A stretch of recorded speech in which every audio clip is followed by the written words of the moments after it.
Well, welcome to Blake's and Bounds from Studio G. This is the holiday edition, and as you can see, we're Inside. we're not coming from the garage. Denny, why don't you tell our viewers where we are? Well, first off, you have a nice holiday shirt. I have no holiday sweaters at all. Okay. So I managed to get crimson, green socks, blue t-shirt. So that's as close to the Christmas spirit in terms of what I wear Right. as Okay. possible. But you've got some family history you could tell us about too, starting right behind us. We're in right? front of the Bounds Christmas tree put up a couple days after Thanksgiving. This tree we bought in 1982. Wow. In Minneapolis.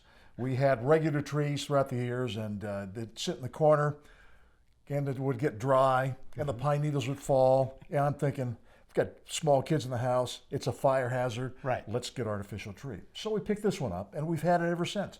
And just a couple of years ago, we suggested to the kids, who are all grown adults, All grown, yep. maybe we should get a new one that's easier to put up. And they said, I like that. I mean, it's look, it's got longevity, which means you're not putting anything in the landfill, and the fact that the kids actually have an attachment to it. I don't know. I like that. And the tree's older than my youngest son, so which is amazing. The light strands have changed over the years.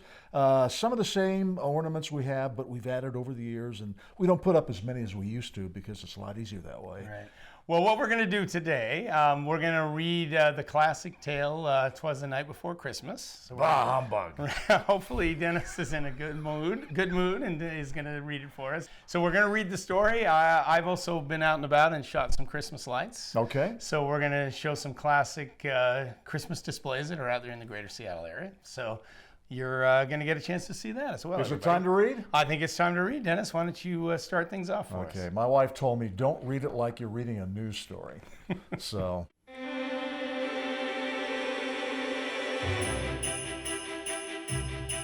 "'Twas the night before Christmas when all through the house not a creature was stirring, not even a mouse. The stockings were hung by the chimney with care in hopes that St. Nicholas soon would be there. The children were nestled all snug in their beds, while visions of sugar plums danced in their heads, and Mama, in her kerchief, and I in my cap, had just settled our brains for a long winter's nap. When out on the lawn there arose such a clatter, I sprang from my bed to see what was the matter. Away to the window I flew like a flash, tore open the shutters and threw up the sash. The moon, on the breast of the new fallen snow, gave a luster of midday to objects below. When what to my wondering eye should appear but a miniature sleigh and 8 tiny reindeer. With a little old driver, so lively and quick, I knew in a moment it must be St. Nick. More rapid than eagles, his coursers they came, and he whistled and shouted and called them by name. Now Dasher, now Dancer, now Prancer and Vixen, on Comet, on Cupid, on Donner and Blitzen. To the top of the porch, to the top of the wall, now dash away, dash away all. As dry leaves that before the wild hurricane fly, when they meet with an obstacle, mount to the sky. So up to the housetop, the coursers they flew with sleigh full of toys, and St. Nicholas too. And then, in a twinkling, I heard on the roof the prancing and pawing of each little hoof. As I drew in my head and was turning around, down the chimney St. Nicholas came with a bound. He was dressed in all fur from his head to his foot, and his clothes were all tarnished with ashes and soot. A bundle of toys he had flung on his back, and he looked like a peddler just opening his pack. His eyes, how they twinkled, his dimples, how merry. His cheeks were like roses, his nose like a cherry. His droll little mouth was drawn up like a bow, and the beard on his chin was as white as the snow. The stump of a pipe he held tight in his teeth, and the smoke, it encircled his head like a wreath. He had a broad face and a little round belly that shook when he laughed like a bowl full of jelly. He was chubby and plump, a right jolly old elf, and I laughed when I saw him in spite of myself. A wink of his eye and a twist of his head soon gave me to know I had nothing to dread. He He spoke not a word, but went straight to his work and filled all the stockings, then turned with a jerk.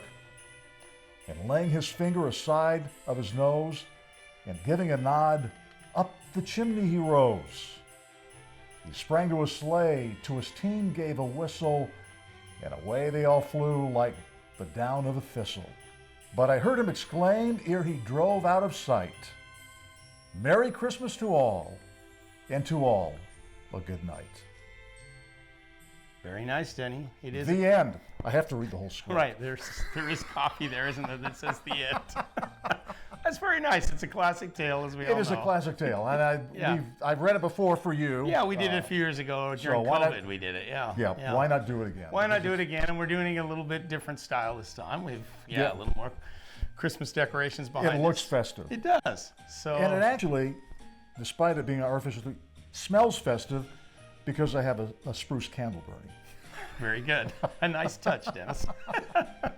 Well, I mean, as we wrap up the year, I guess it's important just Christmas is a reminder how important family is, right, and loved ones. It is, and all that we have to be grateful for during the past year, and all that we hope to accomplish and achieve, and be healthy and happy in the new year. But this is a special season. I find it for me, it's kind of a pain to put all these things up, the lights up, but the lights are up for a good month, if not a little bit longer, and it's always beautiful. I know when we pull into where we live, and our front yard is all decked out. Because you light up outside a lot too, right? You know, I used to do that. I used to do a lot of decorating outside, but I'll admit I've kind of stopped doing that in recent years. But I still go to town inside. I have spots throughout the house that are decorated pretty fully. So I enjoy it when you're sitting around, and I have a gas fireplace going, and then you just take in all the decorations. It's very nice, yeah. All we need is some snow. Oh, wait. I should say that around here. Actually, well, now that we're retired, I don't mind. Let it snow, let it snow. Well, as we said earlier, we're not in the garage. We're at Dennis's home, and we just want to wish everyone a very Merry Christmas. And a happy holiday. And we don't have an eggnog. Mm-hmm. My beer's over there. Happy holidays, Merry Christmas, and may 2025 be a great year for you. Absolutely. Merry Christmas, Happy Holidays, everybody. I'm taking a sip. Okay.